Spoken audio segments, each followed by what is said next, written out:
The soul of my mother best friend, a story she will never forget. The first story I want to share today is a painful memory my mother once experienced and recounted to me on a night of steady rain. It is a memory that has been etched into her heart for nearly 40 years, since she was a young woman, just over 20. My mother told me that she used to have a very close friend named Van. They were the same age and had been inseparable since elementary school. Their houses were just a few doors apart in a small, poor village in Njong, and their friendship was so close that everyone in the neighborhood knew about it. Aunt Van had lost her parents at a young age. Despite growing up without much love, she was always cheerful, warm-hearted, and deeply compassionate. My mother cherished her like a blood sister. At 18, Aunt Van got married. Her husband's family lived across the river, so she moved in with him, and the two friends gradually saw each other less. About a year later, Aunt Van gave birth to her first daughter. Around that time, my mother also got married and became pregnant with my older brother. Two friends, two separate lives, but their bond remained unchanged. About 2 years later, Aunt Van became pregnant with her second child. By then, she and her husband had moved out to live in a small hut near the rice fields. Their life was modest but stable. But tragedy struck at the most unexpected time, when Aunt Van was still in her postpartum recovery period, about 15 or 16 days after giving birth. My mother said that on that morning, while she was feeding the pigs, she heard the devastating news: Aunt Van had suddenly passed away. She could hardly believe it. She dropped everything and rowed her boat across the river to pay her respects. When she arrived, Aunt Van had already been placed in a coffin. My mother wept uncontrollably, heartbroken to see her friend lying still in a wooden casket, her face bearing a trace of sorrow. Aunt Van's husband, his eyes swollen from crying, told the story between sobs. That morning, as usual, he had woken up early to cook for his wife, who was still weak and needed rest.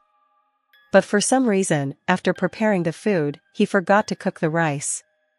He went out to the fields with his hoe, completely unaware there was no hot rice at home. Usually, he would return by 11 a.m., but that day, he worked until past 1 p.m. When he opened the door, he froze and screamed. Aunt Van was collapsed on the kitchen floor, her face blue, already lifeless. He rushed over, held her in his arms, and cried in despair. When he checked the rice pot, he realized with horror that it hadn't been reheated since the day before. Inside was only cold, hardened rice. People later speculated that, due to extreme hunger, she might have tried to eat some cold rice. But because she was weak and ate too quickly, a large chunk of rice got stuck in her throat, causing her to choke and die. She had just given birth less than half a month ago, only to die because of a mouthful of rice, a death that left everyone devastated. My mother said she was in so much pain, she couldn't even cry. She mourned for her friend and the two little children, especially the newborn who would never know their mother. After the funeral, my mother quietly returned home. She continued to light incense for her friend, praying that her soul would find peace. But soon, rumors began to spread across the river, where Aunt Van's in-laws lived. People said her spirit couldn't rest. She often appeared to scare people. Some saw a white figure lingering in the garden. Others heard a woman crying in their sleep. At first, my mother wasn't sure whether to believe it, until she had a dream of her own. In the first dream, my mother found herself walking down an old village path. From afar, Aunt Van appeared, looking just like she used to, fair-skinned, long hair, and a bright smile. She called out, "Hey Mai, come hang out with me. Where I live now is so fun, come, I'll take you there." Out of longing for her friend, my mother followed without thinking. But halfway down the path, she suddenly stopped. "Wait a minute. Van is dead." Awareness returned, and she quickly stepped back and said, "No. You're dead and still trying to take me with you? I'm not going. I have a husband and kids. I'm going home." She turned and ran. The dream ended, and my mother woke up drenched in sweat. She thought it was over, but no. About a year later, she had another dream about Aunt Van. This time, they were in an old wooden house. Each lay on a wooden platform. Aunt Van smiled and coaxed. "Hey Mai, come with me this time. Why didn't you go with me last time? It's really fun where I am." My mother suddenly remembered the last dream. She said firmly, "I already told you. You're dead, I'm not going with you. I still have my children and my husband." At that moment, Aunt Van's face changed. From cheerful to furious, and then terrifying.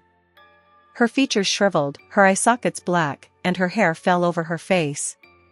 She screamed, "Why won't you come with me? I just wanted to share something fun with you. You have to come."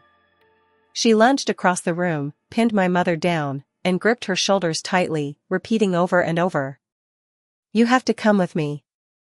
You must come." But my mother, strong and fierce, fought back.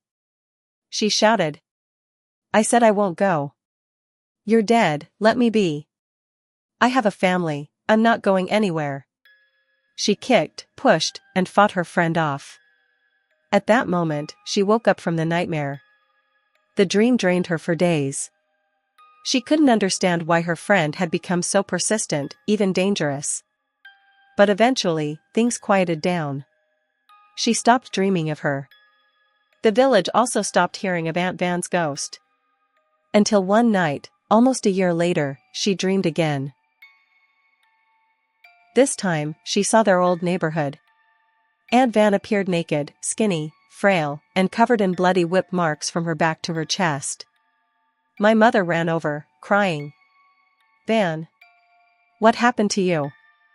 Who did this to you? Why are you like this?" Aunt Van wept, covering her face. I'm suffering. They beat me, tortured me so much. I miss my daughter. I escaped tonight. I came back, to see her one last time, and take her with me. I'm not coming back again." Then she sobbed. I'm sorry. Those times I tried to take you with me. I was wrong.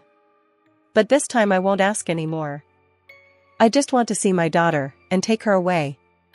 After saying that, Aunt Van jumped into the river and swam toward the other side, toward the old house where she once lived with her husband and children. The next morning, my mother woke up with a heavy heart. But when someone from across the river called to report that Aunt Van's young daughter had died in her sleep, she was paralyzed with shock. People said it was from a sudden illness.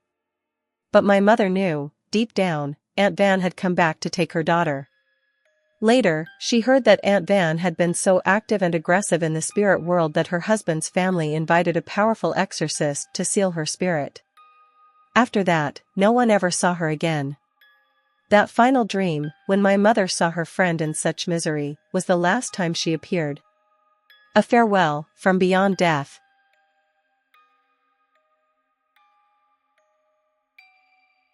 How my younger sister escaped a mysterious death. This story happened around 5 or 6 years ago, on the exact day of my younger sister's 18th birthday. That day also marked the end of her high school graduation exams. Our whole family was thrilled. She had just reached adulthood and successfully crossed a major milestone in her school life. That morning, my sister told me she would be going to a small class reunion with her close friends later in the afternoon. I didn't think much of it. It was exam season, and students often got together to eat, laugh, and say goodbye to their school days.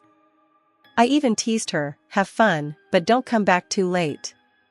She just smiled and nodded. What I didn't know was that her friends had secretly planned a surprise birthday party.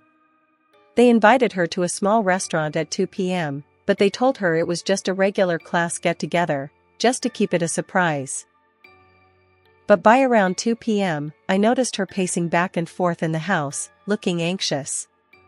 She kept glancing at the clock, then stepping out to the door, only to come back in. I asked her, "Didn't they say 2 p.m.? Why aren't you going yet? It's about to rain." She turned to me with a voice that sounded strange, different from usual. "I don't know, brother. I just feel really uneasy. Like something's about to happen." My chest feels tight. I really don't want to go. I chuckled, thinking she was just being dramatic. I said, "Come on, just go already. If you don't want to go, then don't." She still looked hesitant, but then her friend called. I could hear the girl on the phone almost shouting, "Jesus! It's 3 p.m. already, where the hell are you? We've all been waiting. The birthday cake is ready. If you don't come, how are we supposed to surprise you?" Hearing that, I nudged her again. "See? Just go. Nothing's going to happen." She looked at me, then reluctantly nodded. She got dressed, grabbed her motorbike, and left, just as a light drizzle began to fall. According to what she told me later, the party went great. Her friends laughed, ate, sang, and surprised her with the cake and candles. Everything went exactly as planned, no signs of bad luck at all.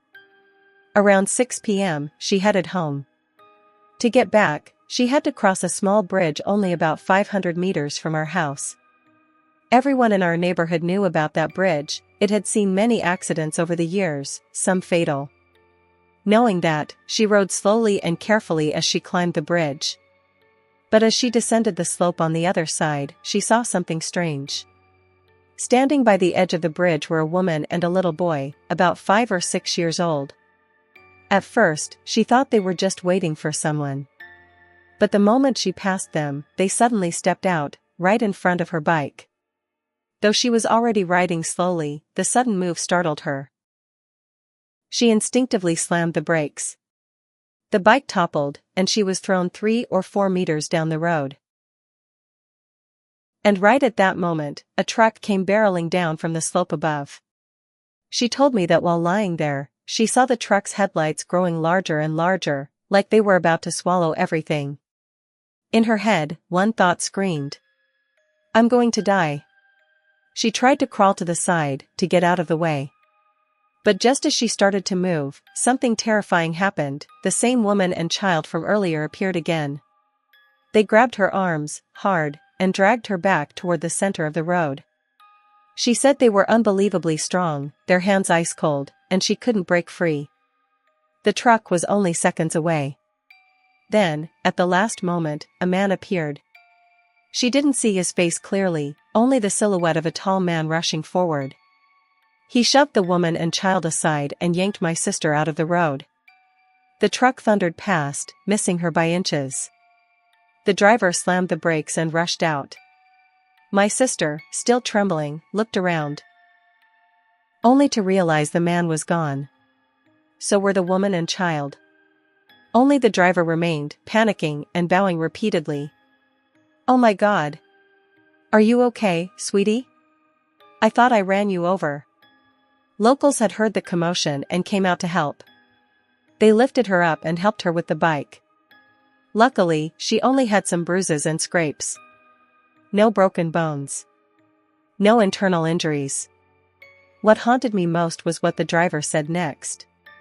"I swear I saw myself run over her in the rearview mirror. I don't understand how she's still alive."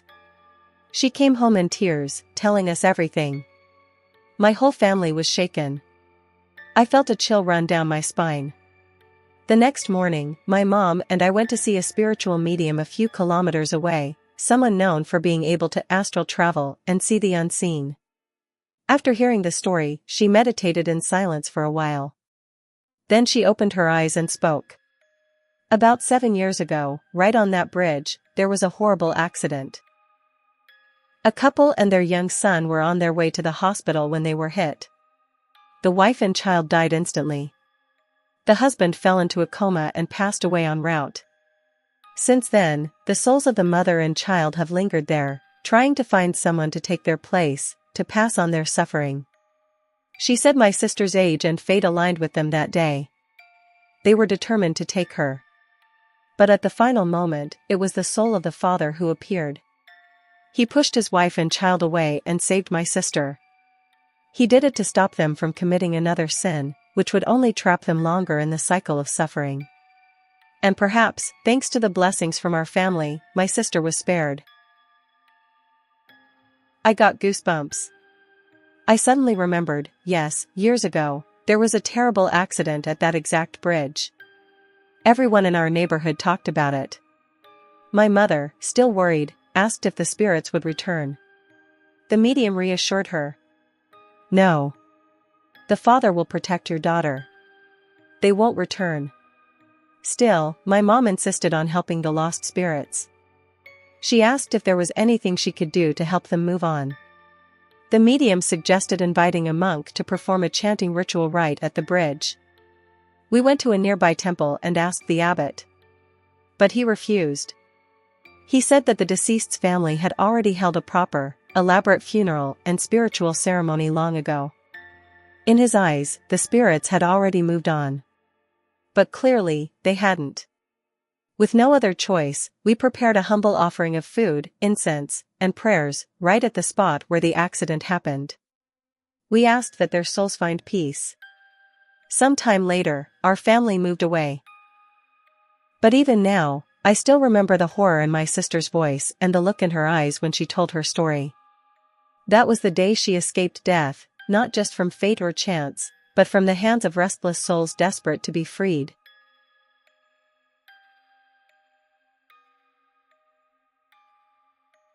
The pale figure on death's bed. This is a story that happened to my girlfriend, a story that still gives me goosebumps every time I recall it. It happened about 2 years ago. Back then, my girlfriend often came over to my house and would stay the night. My family adored her and treated her like one of their own.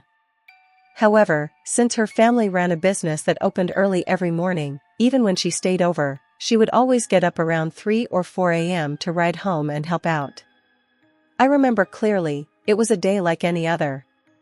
Around 4 a.m., she gently woke me to say goodbye.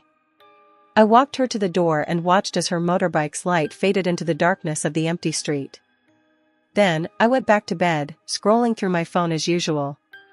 Normally, whenever she got home, she would text or call me so I would not worry. But that morning, I waited.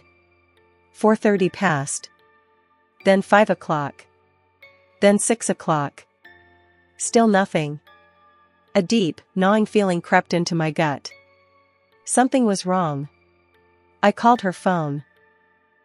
It rang for a long time before someone finally picked up. But it was not her voice I heard, it was her older sister's.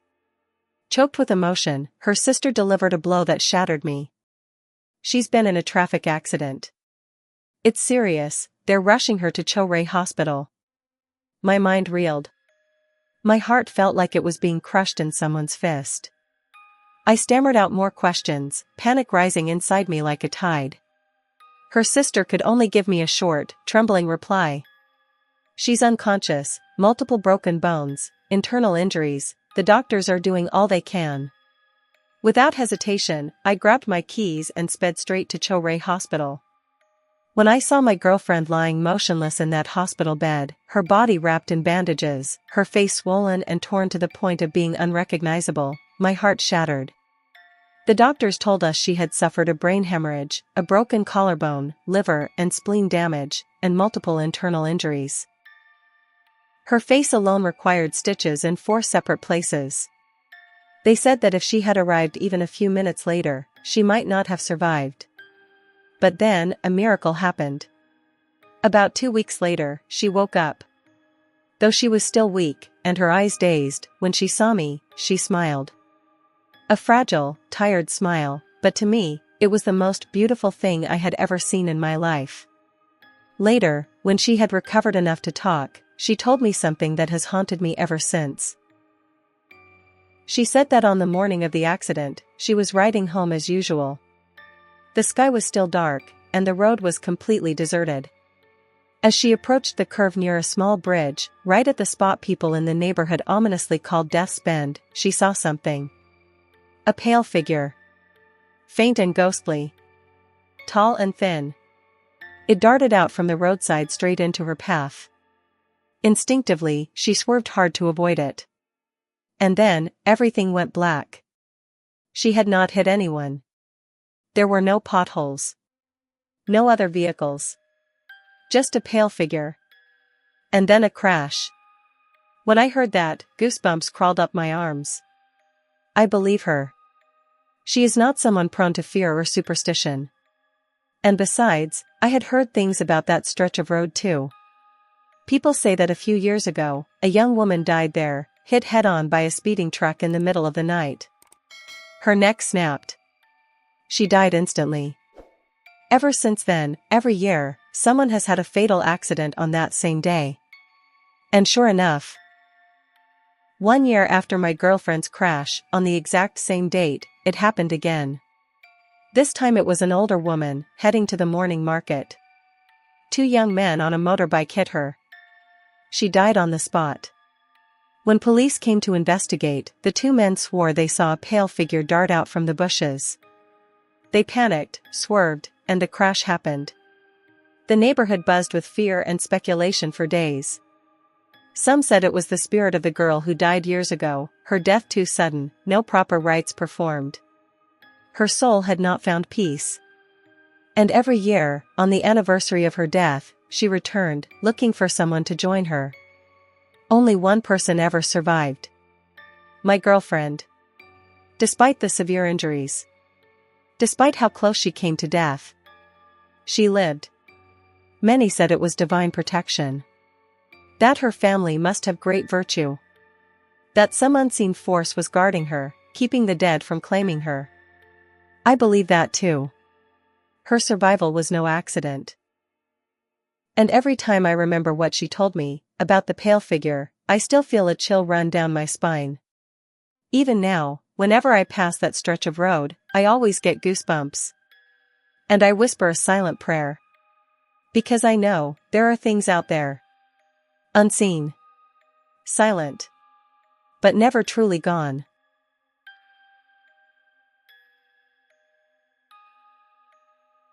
The Ghost on the Mezzanine. My name is Link. I'm originally from SOC Trang, but now I'm married and living in Kianjiang. The story I'm about to tell happened in 2012, when I was just a teenage girl, innocent and completely unacquainted with anything supernatural or terrifying. At that time, my parents had been divorced for nearly 10 years. I had grown up living with my grandmother, but she was old, and life was hard. So, after finishing middle school, I followed a neighbor uncle to Saigon to work as a server in a large restaurant. The work was exhausting, but I didn't complain. All I wanted was to earn a little money to help my grandmother and mother. The restaurant owner was kind. She provided food and housing for staff, but she didn't let anyone sleep at the restaurant. Instead, she rented an old apartment with a mezzanine level for us. It was fairly spacious. The mezzanine had 3 small rooms for married couples. Downstairs was divided into 2 areas. One for men and one for women. I was assigned to sleep downstairs with a few other girls. Life there, though crowded, was cheerful. We treated each other like family, helping one another every step of the way. After a few months, my mother also came to work at the restaurant. We stayed together, worked the same shifts, it made me so happy. But everything began to change one night in July. That night, the restaurant was packed. We could barely keep up. Not until nearly 9:30 did things slow down. The owner, seeing that we had hit the sales target, let us off early. We hurried to clean up and headed back to the apartment. Once home, some people showered, others watched TV and chatted. But for some reason, after I bathed, I didn't return to my bed or join the others. Instead, I wandered out to the hallway and just stood there, alone. And then, I saw something strange at the end of the corridor. 3 or 4 elderly people were gathered in front of an apartment. They had laid out a large offering tray, flickering candles, thick incense smoke, all kinds of fruits and snacks. They didn't speak, just muttered prayers under their breath. I stood from a distance, not daring to approach, but unable to look away. My mind kept wondering, why are they holding a ritual this late? Who died that needs such a big offering? I watched until my mom called me in to sleep. That night, I hadn't been lying down for long when I began to feel freezing cold. The chill crawled up from my lower back, snaking up my spine and out through my limbs, piercing my skull. I opened my eyes and pulled the blanket tighter. But then, as my gaze shifted toward the stairway leading to the mezzanine, I froze. Sitting right there on the stairs was a girl. She wore a white dress. Her long hair hung down, covering most of her face. In her arms was a newborn baby wrapped in a tattered cloth. She sat there, head bowed, gently rocking the infant. No sound. No movement toward anyone. But I knew she was not alive. I tried to call out to my mom, but my mouth was locked. I tried to move my fingers, but my entire body was paralyzed. All I could do was lie there, eyes wide open, trembling, unable to breathe, staring toward the stairs. And then, I blacked out. When I came to, I was in the hospital. Around me stood my mom and a few of my coworkers from the restaurant. I asked in confusion, "Mom, where am I?" My mom broke into tears, both relieved and shaken. "You don't remember anything? You scared me half to death." I told her. I remember clearly. I was sleeping, then suddenly felt really cold. I opened my eyes to pull the blanket over me. And then I saw a woman. She was holding a baby. Sitting on the stairs. Her hair was long, covering her face. I knew she was a ghost, Mom. I was so scared. I wanted to call you, but I couldn't speak, my body wouldn't move, and now I'm here? My mom explained. She said that during the night, she heard me groaning like I was being held down. She turned to find me staring wide-eyed at her, silent, trembling uncontrollably. She tried shaking me awake, even slapped me several times, but I didn't respond. The other girls in the room came over too, but no one could wake me. In the end, they rushed me to the hospital. There, doctors found that I had a high fever. My body would go from burning hot to icy cold. They said it was probably due to showering too late at night, causing me to fall into delirium and neurological shock. They gave me medicine and 4 fluids, and eventually, I woke up. But I knew, it wasn't just because of a cold shower. I really saw her. That white shadow, that coldness, that suffocating, frozen fear. There's no way that was just a dream. When I told my mom what I had seen that night, she was furious. But not at me, at the spirit. She scolded me. "Seriously, girl. They were trying to banish a spirit, performing a hungry ghost ritual, and you had to stand there and stare. She saw you and latched onto you." The next morning, my mom prepared a simple offering, just white rice, salt, and boiled eggs, and placed it where I had been sleeping. She prayed aloud. "If anyone followed my daughter, please forgive her. She's just a child and didn't know. Please, go somewhere else." After that night, I never saw anything again. No more icy chills. No more white shadows. No more moaning sounds. But to this day, whenever I think back on it, my spine still tingles. I don't know whose spirit that was, or why she sat there on the stairs with a baby in her arms. But I do know, there are things in this world that we cannot see. And sometimes, just one look is enough to bring an unwanted bond with the dead.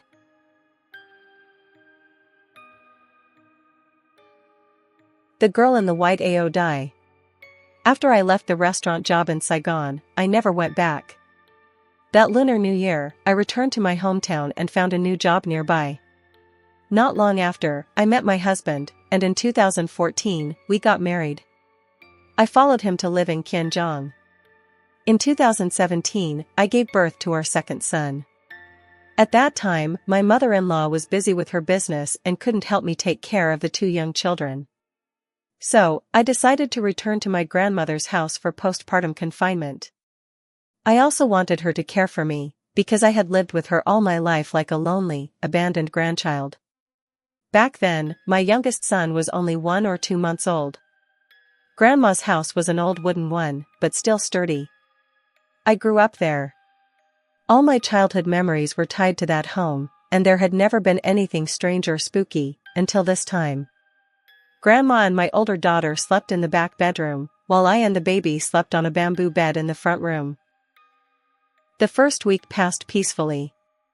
But then came the second week. One night, my baby suddenly began crying uncontrollably. He cried from early evening until nearly midnight. No matter how I tried to soothe him, rocking, humming, holding him close, he wouldn't stop. Finally, exhausted, I set up a hammock and rocked him gently until he fell asleep. I laid him on the bed, and, completely worn out, I lay down next to him and fell asleep without realizing. I don't know how much time passed before I suddenly woke up.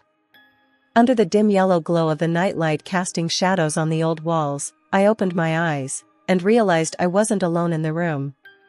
Standing right by the ancestral altar, where I used to sit and eat as a child, was a girl.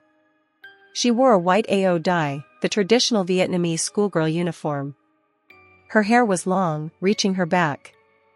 She didn't speak or move, just stood there silently, staring directly at me. That gaze. I'll never forget it. It was hollow and cold, yet it pierced through me, as if trying to pull my soul from my body. I wanted to scream. I wanted to call for Grandma. But I couldn't open my mouth. My whole body was paralyzed. All I could do was lie there, trembling, staring at the white silhouette in the darkness. Luckily, Grandma was a light sleeper. She heard my muffled groans and came out to check. She saw me lying there, limbs shaking. She rushed over and called out to me. When I didn't respond, she slapped my face twice. I jolted awake, drenched in sweat. Barely able to breathe, I collapsed into Grandma's arms, sobbing as I told her what I'd seen. She quietly listened, then whispered, "Come, light some incense on the altar." That night, I couldn't sleep again. It wasn't until the next morning, when the sun had risen, that Grandma finally told me the truth. She said that decades ago, just 2 or 3 houses away, there lived a girl. She was in 11th or 12th grade. Her family was well off, and her mother had bought her 2 gold bracelets to wear. But the girl, influenced by her friends, secretly sold the bracelets for money to spend on entertainment. When her parents found out and questioned her, she confessed honestly that she had sold them to hang out with her friends. But her father didn't believe her. He insisted she had given them to her boyfriend, claiming she had been spoiled and immoral. She cried, trying to explain, but the more she spoke, the more he scolded and insulted her. Feeling wrongly accused and humiliated, she secretly bought a bottle of pesticide and drank it behind the house. By the time her family found her, it was too late. After her death, her spirit haunted the neighborhood terribly. Many people were frightened by her. But after a few years, the activity subsided. People believed she had finally moved on.